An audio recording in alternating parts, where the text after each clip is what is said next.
আমরা তো ব্যস্ত মানুষ, আমাদের কত কাজ। সুবহানাল্লাহ, ব্যবসা বাণিজ্য আছে, সংসার আছে, রাজনীতি আছে, কত কাজ।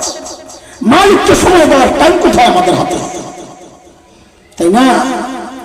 অথচ এই হায়াতের একটা ভাগ ফেসবুক কিন্তু ঠিকই পায়, এই হায়াতের একটা ভাগ ইউটিউব কিন্তু ঠিকই পায়, এই হায়াতের একটা ভাগ খেলোয়াড় পায়, গায়ক গায়িকা পায়, নায়ক নায়িকা পায়, আমার সংসার পায়, এমনকি আমার নেতাও পায়।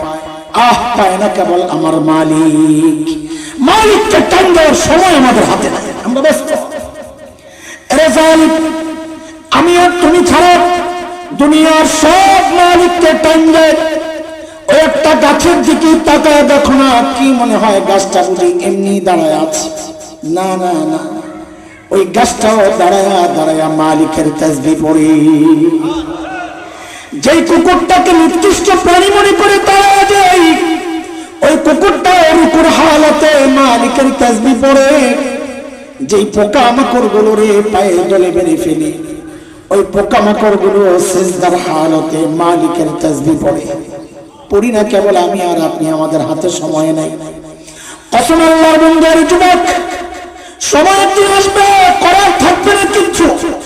সেদিন শুধু চিৎকার করে করে কান্দার বলবো, ইয়া লাইতানি কদ্দামতু লিহায়াতি।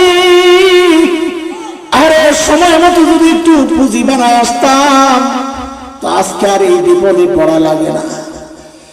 এই বিশেষ করে যুবকরা আছে অনেক, আমি পুঁজির একটা ছোট্ট উদাহরণ শোনাই। গল্প কয়েক বছর আগে আমার মাদ্রাসার, একটু মনোযোগ লাগবে, অল্প সময় আছে আমার হাতে, আমি খুব বারবার ঘড়ি দেখি আর তাড়াহুড়া করতেছি, সময়টা তো খুবই ছোট। আমার মাদ্রাসার এক ওস্তাদ একদিন আমাকে আমার রুমের মধ্যে ডাক দিয়া বলে, ভাই আপনার একটা ভিডিও দেখায় আসে।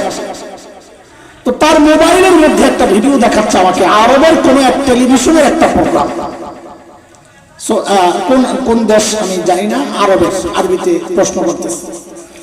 একটা ছোট্ট বাচ্চার ইন্টারভিউ হচ্ছে, প্রশ্ন করে উত্তর দেয়। বাচ্চাটার বয়স বড় জোর 13-14 হবে। বাচ্চাটা অন্ধ মানে চোখগুলো ভেতরে ডাবানো, গর্ত।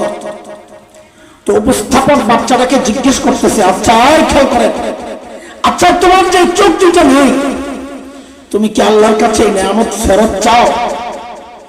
বাচ্চাটা ভাবলে সে জবাব দিয়ে দিল যে না, আমি এই নেয়ামত ফেরত চাই।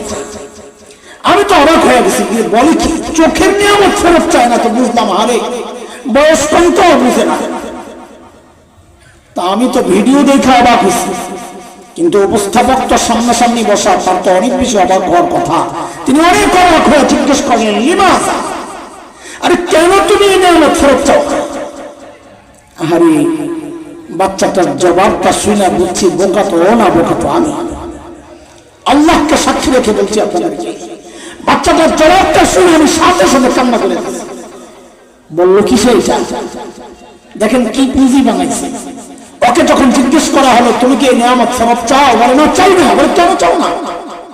তো বলে কি, দেখে হাসরের মাঠে যখন একে একে ডাক পড়বে হিসাবের জন্য, ও ছোট্ট মানুষ আর কি ডাক, কিন্তু চিন্তাটা কত পবিত্র, কত উঁচা। বলে একে একে যখন ডাক পড়বে, যখন আমার ডাক পড়বে, আমি দুনিয়ায়